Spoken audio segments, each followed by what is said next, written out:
Super ఉంది. ఎందుకు second time చూద్దాం అనుకున్నారు? సెకండ్ టైం అంటే నాకు మహాభారత్ సీన్లు ఉన్నాయి కదా, అవి చాలా ఫ్యాసినేటింగ్ అనిపించాయి అనమాట. అదేంటి గ్రాఫిక్స్ అవన్నీ చాలా బాగున్నాయి అనమాట. అందుకే ఇంకా మా ఫ్రెండ్స్ వెళ్తుంటే వాళ్ళు బుక్ చేయమంటే మళ్ళీ సెకండ్ టైం బుక్ చేసేసి. ఎందుకైనా ఏ సినిమా అయినా మహాభారతం కానీ ఇలాంటి సినిమాలు ఒక్కసారి చూడగానే రెండోసారి చూడాలనిపించదు, కానీ మీరు రెండోసారి ఓనికి ఎందుకు అంటే నాకు మైథలాజీ అంటే కొంచెం ఇంట్రెస్ట్ అన్న, చాలా చూస్తాను మైథలాజీ అంటే కొంచెం బాగుంది కాన్సెప్ట్ అని మళ్ళీ మళ్ళీ ఇంకోసారి వచ్చాను. మీకు ఎక్కువ ఏం నచ్చింది భయ్య మరి సినిమాలో? సినిమాలో అంటే సెటప్, నెక్స్ట్ సీక్వెల్కి సెటప్, లాస్ట్కి క్లైమాక్స్ కమల్ హాసన్తో అది బాగుండే. ఇంకా అశ్వత్థామ ఇంకా ప్రభాస్ ఫైటింగ్ సీన్స్ ఆ ఇద్దరు కలుసుకున్నప్పుడు అయితే సూపర్ అయిపోయింది అసలు. క్లైమాక్స్ ఎలా అనిపించింది మరి మీకు?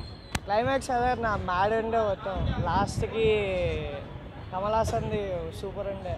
రాజ్యాల గురించి తీసినప్పుడు ఎప్పుడు కానీ గుర్రాలు ఉంటాయి, కానీ ఇందులో కారు డిఫరెంట్గా ఉన్నప్పుడు ఎలా అనిపించింది? కారా ఇది కొంచెం అంటే ఫ్యూచరిస్టిక్ది కదా, కొత్త కొత్తగా ఉండే.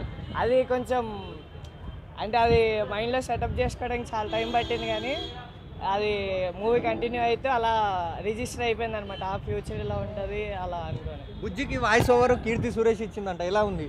బాగుందన్న, కరెక్ట్గా సెట్ అయింది. అర్జునుడు క్యారెక్టర్లో మొత్తం లీనం అయిపోయాడు అంట విజయ్ దేవరకొండ. అవునన్న, విజయ్ దేవరకొండ నిజంగా బాగుంది, అది నాకు కూడా నచ్చింది అసలు. చాలా మంది విజయ్ దేవరకొండ ట్రోల్ చేస్తున్నారు కదా చూసి. లేదు, నాకైతే చాలా నచ్చింది అన్న. అప్పుడు ఎలివేషన్, కర్ణుడిది ఎలివేషన్ ఇస్తాడు కృష్ణుడు, అప్పుడైతే క్రేజీ ఉండే అన్న, అది కూడా క్రేజీ ఉండే. ఓకేనా, థ్యాంక్ యూ.